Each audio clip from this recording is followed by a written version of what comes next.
கடைசி நேரத்தில் கனிமொழியை தூத்துக்குடி மக்கள் விரட்டியடித்த காணொளி இணையதளங்களில் வைரலாக பரவி வருகிறது. ஒவ்வொரு கேள்விகளும் பிரச்சாரத்திற்கு வந்த கனிமொழி திமுகவின் முக்கியமான புள்ளிகளிடம் அப்பகுதி மக்கள் தனது குறைகளையும் கண்ணீர் விட்டு பேசிய காட்சிகளும் இணையதளங்களில் வைரலாக பரவி வருகிறது.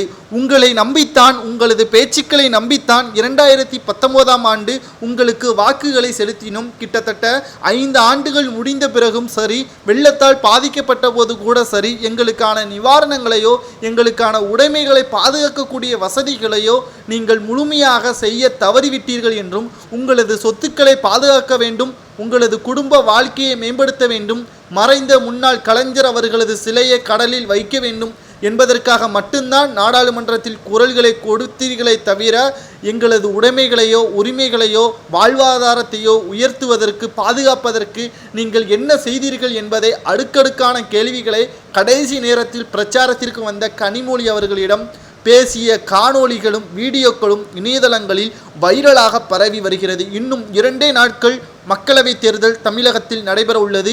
ஒட்டுமொத்த திமுகவையும் சரியும் வகையில் தூத்துக்குடி மக்கள் செய்த சம்பவம்தான் தமிழகம் முழுவதும் பேசும் பொருளாக மாறியிருக்கிறது. கனிமொழி அவர்கள் நினைத்து கொண்டார், கடைசி நேரத்தில் பிரச்சாரம் செய்து பணப்பட்டுவாடா செய்தால் திமுகவிற்கே வாக்குகளை செலுத்துவார்கள் என்று அப்பகுதி மக்களை ஏளனமாக நினைத்தது. தற்பொழுது அதற்கான இறுதிக்கட்ட முற்றுப்புள்ளியே அப்பகுதி மக்கள் செய்துவிட்டார்கள். முடிவுக்கு வந்தது கனிமொழி அவர்களது அரசியல் வாழ்க்கை என்றே நாம் கூறலாம். கிட்டத்தட்ட பல முறை மக்களவையில் தூத்துக்குடியில் வெற்றியடைந்த கனிமொழி அவர்கள் இந்த முறை நிச்சயமாக தூத்துக்குடியில் வெற்றியடைய முடியாதவாறு தான் அப்பகுதி மக்கள் கேட்ட ஒவ்வொரு கேள்விகளும் வீதியில் இறங்கி பதில் சொல்லும் அளவிற்கு கனிமொழி அவர்களின் நிலைமை தற்பொழுது உருவாகிவிட்டது.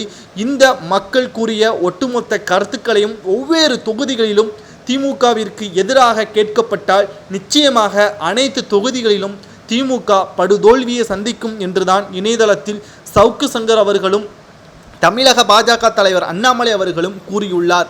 ஒரு பக்கம் அதிமுக, மறுபக்கம் திமுக 60 ஆண்டுகளுக்கு மேலாக தமிழகத்தில் ஆட்சியை செய்தாலும் தமிழகம் வளர்ச்சி அடையவில்லை என்றே நாம் கூறலாம்.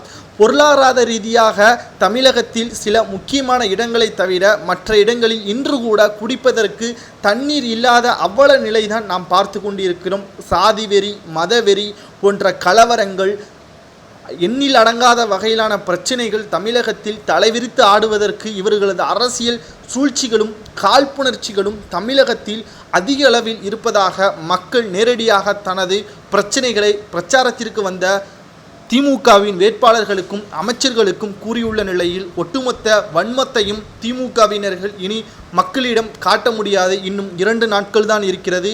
ஓய போகிறதா திமுக என்பதை உங்களது கருத்துக்களை கமெண்ட் வாயிலாக கூறுங்கள்.